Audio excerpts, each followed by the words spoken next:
BJP की सरकार हो जाए, कांग्रेस की सरकार हो जाए, मिला जुला के बात तो यही है कि ब्राह्मण ही इस देश पे राज करेगा।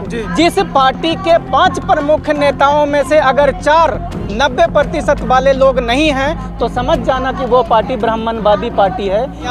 आज कोई मुंह पे मूत रहा है तो कोई हमारी औरतों को नंगा करके घुमाया जा रहा है और कहीं पे हमको जूते में पानी डाल के पिलाया जा रहा है। इस देश में जो भी होता है वो जाति और वर्ण को देख करके होता है कि गुलाम हमेशा अपने मालिकों के लिए काम किया है, और जिनको आप एमपी और विधायक बोल रहे हो ये गुलाम हैं, इनको टिकट दे करके खरीदा गया है, ये हमारे रिप्रेजेंटेटिव नहीं हो सकते हैं।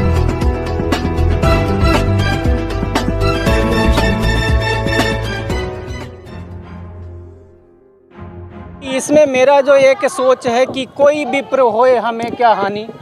अरे बीजेपी की सरकार हो जाए, कांग्रेस की सरकार हो जाए, मिला जुला के बात तो यही है कि ब्राह्मण ही इस देश पे राज करेगा। तो उससे शूद्रों और सवर्णों का तो विकास होने वाला नहीं है। लेकिन हाँ ठीक है, ये है कि बड़ा मॉन्स्टर से अच्छा है कि छोटा मॉन्स्टर के साथ चला जाए। और इस इंडिया वाला जो अलायंस है उसमें मेरा मानना है कि बहुजन का भी रिप्रेजेंटेशन है।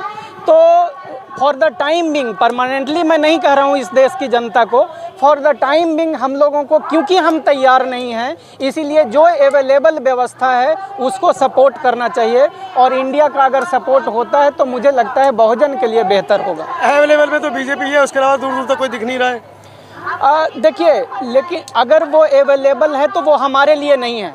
अगर आपके 131 सांसद हैं, आपके हजारों विधायक हैं, मंत्री हैं, कमाल करते हैं आप, वो आपकी आवाज़ नहीं उठा रहे, वो एक अलग बात है। देखिए, एक बात हम बहुजनों को समझना पड़ेगा और इस देश के शूद्र समाज को, शूद्र वर्ण के लोगों को समझना पड़ेगा कि जो लोग बीजेपी से, कांग्रेस से या आम आदमी पार्टी जैसे ब्राह्मणवादी पार्टियों से, और ब्राह्मणवादी पार्टी समझना बहुत इंपॉर्टेंट है आप लोगों को, क्योंकि ब्राह्मणवादी पार्टी, मैं कैसे कह रहा हूँ कि ये ब्राह्मणवादी पार्टी है, जिस पार्टी के 5 प्रमुख नेताओं में से अगर 90% वाले लोग नहीं हैं तो समझ जाना कि वो पार्टी ब्राह्मणवादी पार्टी है। इसीलिए मेरा मानना है कि वो हमारा तो है ही नहीं, अब मजबूरी में या गलती से हमने उसको सपोर्ट किया है, जिसका खामियाजा आज कोई मुंह पे मूत रहा है तो कोई हमारी औरतों को नंगा करके घुमाया जा रहा है और कहीं पे हमको जूते में पानी डाल के पिलाया जा रहा है, तो उसका हम भुगत रहे हैं, हमारी गलती का सजा। कब तक बर्दाश्त करेंगे आप लोग? जब तक हम एकत्रित नहीं होंगे तब तक हम बर्दाश्त करने के लिए मजबूर रहेंगे। लाखों संगठन में बटे हुए हैं, लाखों संगठनों से, तभी तो हम लोग सारी संगठनों से बातचीत कर रहे हैं कि हम लोगों को एकत्रित होना है, संगठित होना है, और जो जहां जिस संगठन में, जिस विधानसभा में, राज्यसभा में, लोकसभा में आप एक्टिव हो, आप वहां से चुनाव लड़ो और सारे बहुजन आपको अपना एक रिप्रेजेंटेटिव चुन करके और उनको सब मिल करके समर्थन दे। मेरा मानना है कि इस तरीके से ही बहुजनों का वास्तविक विकास संभव है। अरे सर, आपके समाज में प्रवक्ता नहीं है, ब्राह्मणों के प्रवक्ता आपकी रैलियों में आगे हीरो बन रहे हैं, चाहे वो पूनम पंडित हो, चाहे वो मोहित शर्मा हो, चाहे वो अभी थोड़ी देर पहले यहाँ थे हमारे भाई, क्या नाम है, तिलकधारी जी, पंकज श्रीवास्तव। आपके अपने प्रवक्ता ही नहीं है आपकी बात रखने के लिए, आप कैसे अपनी बात पहुँचा पाएंगे? देखिए, मैं रवीश कुमार को आप हीरो मानते हैं जो आपकी बात नहीं करते, मोदी को गाली देते रहते हैं। रवीश कुमार कौन है, आप बता दीजिए मुझे। वरिष्ठ पत्रकार है समाज के, हमारे समाज ने एक रात में 50 लाख सब्सक्राइबर कर दिए। देखिए, एक शब्द में मैं बता देता हूं कि इस देश में जो भी होता है वो जाति और वर्ण को देख करके होता है।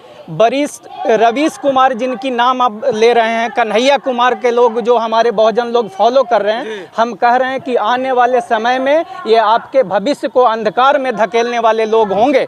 क्योंकि आज ये SC ST OBC की बात करते हैं, लेकिन कभी ये बात करते हैं कि सरकार में इनकी जो बात पहुंचनी चाहिए वो होती क्यों नहीं है, सरकारी संस्थाओं में SC ST OBC की 90% हिस्सेदारी क्यों नहीं है, इस पे कभी रवीश कुमार ने बात किया? कभी नहीं। कभी कन्हैया कुमार ने इस पे बात किया कि दिल्ली यूनिवर्सिटी में 90% टीचर, प्रोफेसर या कर्मचारी 90% हमारे लोग क्यों नहीं है?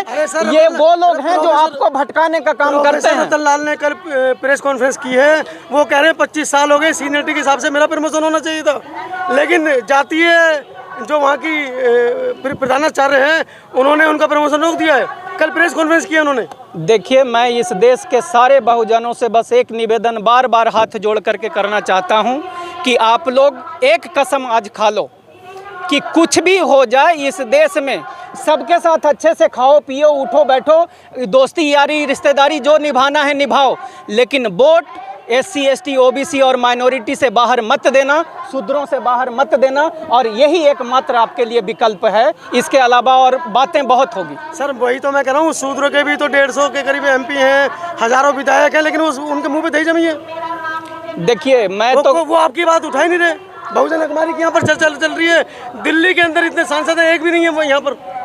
सर आपने भी इतिहास पढ़ा है जी। कि गुलाम हमेशा अपने मालिकों के लिए काम किया है, और जिनको आप MP और विधायक बोल रहे हो ये गुलाम हैं, इनको टिकट दे करके खरीदा गया है, ये हमारे रिप्रेजेंटेटिव नहीं हो सकते हैं, ये उस पार्टी के गुलाम हैं जिस पार्टी ने इनको टिकट दिया है और जितवाया है।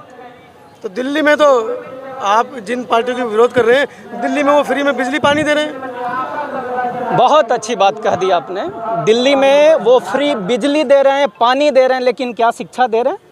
अब स्कूल नंबर 1 है पूरे देश में उनके। अरे वाह वाह वाह वाह वाह, कमाल कर दिया है आपने तो। कंप्यूटर लगे हर स्कूल में। आप अरविंद केजरीवाल जी के रिश्तेदार हो क्या? नहीं, लेकिन स्कूलों की शिक्षा के लिए मैं समझता हूँ कि उन्होंने अच्छा काम किया है। अब मुझे 1 मिनट का समय दीजिएगा। स्कूल बना दिया उन्होंने। 1 मिनट का समय आप 10 दीजिएगा। मिनट लीजिए। 1 मिनट का समय दीजिएगा। दिल्ली के स्कूलों को बेहतर करने के लिए 20,000 करोड़ रुपया बिल्डिंग में लगाया गया, और उन सरकारी स्कूलों में क्या बिल्डिंगें बच्चों को पढ़ाएगी? जी। आज दिल्ली के सारे सरकारी स्कूलों में आप इतने सारे 50 पत्रकार यहाँ पे हो, जाकर के सर्वे कर लेना, 90% स्कूलों में आपको 50% टीचर मिलेंगे, और उन शिक्षकों को इतना पढ़ाई के अलावा काम दे दिया गया है कि उनसे क्लास नहीं लिया जा रहा है।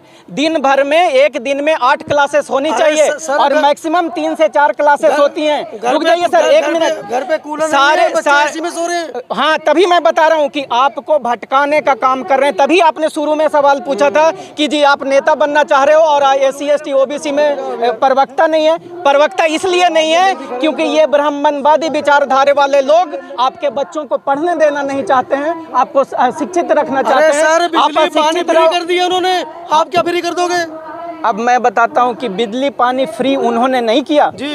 इस देश में जब हम आलू प्याज टमाटर नमक चीनी तेल खरीदते हैं तो हम टैक्स देते हैं, और हमारे टैक्स के पैसे को, लेकिन यहाँ पे ख़त्म नहीं करूँगा, इसको कंप्लीट करने दीजिएगा, नहीं तो मेरे बहुजन लोग अभी उतने पढ़े लिखे नहीं है कि मेरी इशारों में मेरे बात समझ जाएंगे। दिल्ली सरकार का अरविंद केजरीवाल खुद बोले हैं कि यहाँ पे 75,000 करोड़ इस दिल्ली का बजट है, और बिजली पानी और बस का किराया अगर पूरा मिला भी दो तो 1 साल में मात्र 4,000 करोड़ इस पे खर्च होता है। यानी 4,000 करोड़ में उन्होंने इस दिल्ली के 90% बहुजनों SC ST OBC का वोट खरीद लिया, और बाकी अपने लिए रख लिया, अपने लोगों में बांट दिया। ये समझने की जरूरत है आपको।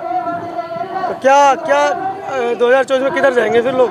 कहाँ? ना तो हिंदू बचे ना मुसलमान बचे, और बहुजन समाज जिनकी बात कर रहे हैं वो BJP को वोट दे रहे हैं। 14 में उन्होंने बनाया, बाद में अब उन्होंने बनाया, अब फिर वही बनाएंगे सरकार। देखो बहुजन समाज तो 75 साल से गलतियां करते आ रही है, जिसका सजा बहुजन के बच्चे आज भुगत रहे हैं। आज जब बहुजन की बेटियों पे जो पूरे वर्ल्ड में दुनिया में नाम कमाती है, मेडल लेके आती है, उसके साथ बलात्कार और अत्याचार होता है, तो उसके ऊपर FIR करवाने के लिए आपको धरना देना पड़ता है। और तब मैं कहता हूं कि ये बहुजनों के मेरे अपने गार्जियन की गलती है जो ब्राह्मणवादियों को वोट दे करके और आज उनको इतना सर पे चढ़ा दिया कि हमको अपने ऊपर अत्याचार होने पे हमको FIR कराने के लिए धरना करना पड़ता है।